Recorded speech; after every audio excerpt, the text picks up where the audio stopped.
Agora 7 horas 38 minutinhos, é a terça-feira que segue. Hoje, 11 de abril, é o Dia Mundial de Conscientização do Parkinson.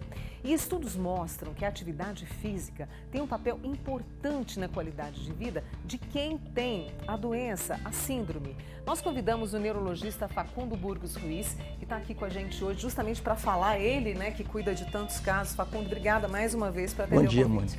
Viu? Estudos mostram, né, que a atividade física pode ajudar bastante. De que forma? Então, esse estudo foi bem demorado para ele acontecer.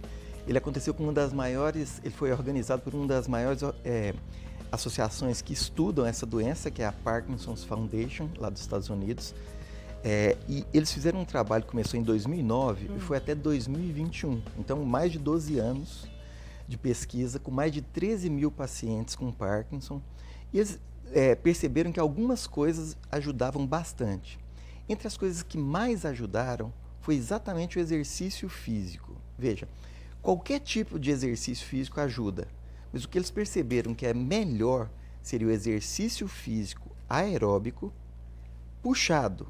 Não é aquela caminhadinha para ver se você não chega. É uma caminhada um pouquinho mais puxada, vigorosa, ou uma corrida, ou um andar de bicicleta, ou uma natação. Em resumo, você teria que aumentar um pouquinho a frequência cardíaca, para pelo menos algo de 80% da frequência máxima para a sua idade, fazendo no mínimo 30 minutos seguidos de exercício físico, por algo em torno de 150 minutos por semana, ou seja, 2 horas e meia de exercício.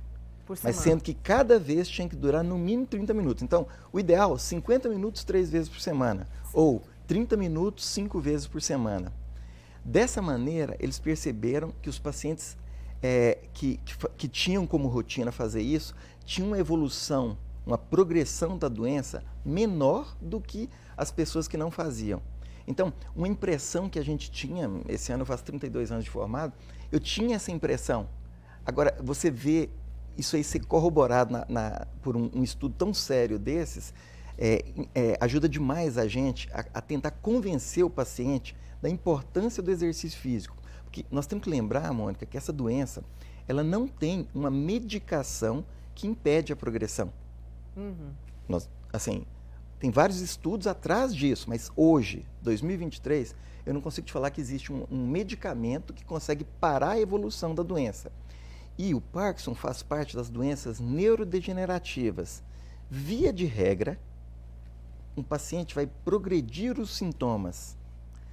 A única coisa que existe hoje que consegue retardar um pouco a progressão dessa doença é o exercício físico, de qualquer tipo, mas deles o melhor é o exercício aeróbico, 30 minutos no mínimo cada vez e em torno de 150 minutos por semana.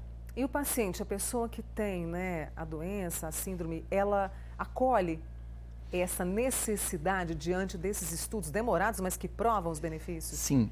Veja, boa parte dos meus pacientes consegue, porque nós não estamos falando de algo que exige muita coisa.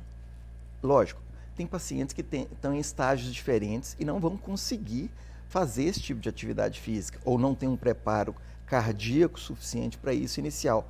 Mas se você explica para o paciente e mostra para ele que com um programa gradativo ele consegue fazer isso, a grande maioria se convence. E eu vou ser muito franco, os que se convencem, assim, a progressão claramente é mais retardada da doença. E aí melhora a coordenação motora, essa autonomia para poder fazer as coisas, por mínimas que sejam? Sim, então veja, nós temos vários sintomas na doença. Nós temos uma lentidão de movimento, nós temos uma instabilidade postural, nós temos uma rigidez e nós temos o tremor. Lembrando, Mônica, que nem sempre o tremor faz parte da doença. Via de regra, eu tenho alguma dificuldade de convencer um paciente que tem a forma de apresentação que nós chamamos de rígida cinética, que ele tem a doença, porque basicamente ele não treme. E ele acha que é obrigatório. Mas veja, está provado que o exercício ele ajuda em todos esses 4 sinais cardinais da doença.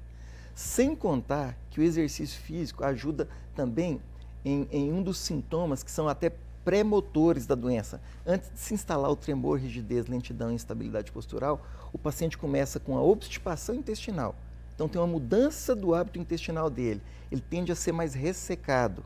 Depois o paciente tem uma alteração do olfato. Logo a seguir, o paciente apresenta algo que a gente chama de distúrbio comportamental do sono REM, que ele passa a ter sonhos vívidos, ele passa a teatralizar os sonhos dele. Então, se ele sonha que está brigando com um ladrão, sinto muito para a companheira do lado dele, que ele vai tentar agredi-la sem ver, ele não tem como saber que isso está acontecendo. Então, esses sinais premotores associados à alteração do humor, esses 4 sinais premotores, são a característica que, às vezes, precede em anos ou décadas a instalação do tremor, rigidez, lentidão e instabilidade postural. E a atividade física ajuda, eu só não consigo ver como é que ela ajudaria na diminuição do olfato, mas em todos os outros sinais ela ajuda nisso. Então, a melhora chega a ser de mais de 30% sem medicação. Significativo, né, Facundo? É muita coisa. Uhum. Muita coisa. E a gente sabe, assim, muitas pessoas se assustam quando a gente fala de Parkinson. Isso atua na prevenção ou a prevenção seria sempre esse autocuidado de procurar um médico, se tem caso na família?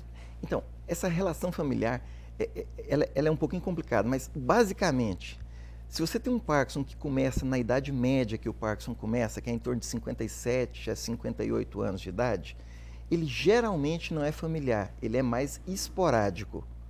Um Parkinson que começa antes dos 40 anos de idade, geralmente tem uma incidência familiar maior. Então, só para você ter uma ideia de frequência, após 60 anos de idade, até 3% da população terá Parkinson. Antes disso, a incidência é muito mais rara.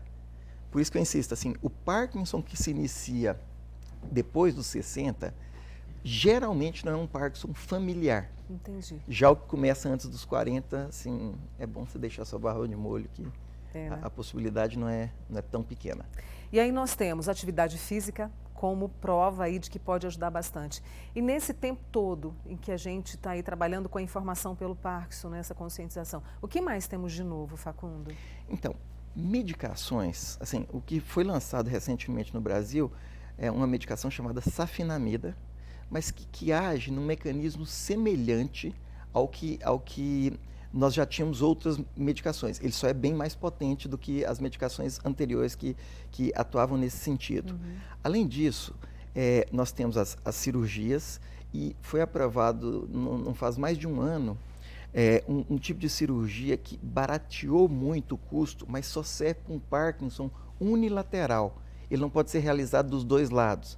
Então, se o paciente tem uma queixa muito assimétrica, um tipo de ultrassom focado consegue afetar a doença de uma maneira que ele controla vários desses sintomas, como o tremor, a rigidez e a lentidão. E isso barateou muito, porque a cirurgia de estimulação subtalâmica, que é uma cirurgia que é considerada o padrão ouro de tratamento do Parkinson hoje, ela infelizmente tem um custo proibitivo para um país como o nosso. Facundo, nesse dia tão importante que você veio aqui para a gente, né, trabalhar essa conscientização, o que fica principalmente em relação à autoestima e o apoio da família? Então, vamos relembrar, essa doença se caracteriza por afetar o humor. Eu acabei de relembrar que um sintoma premotor da doença é a depressão.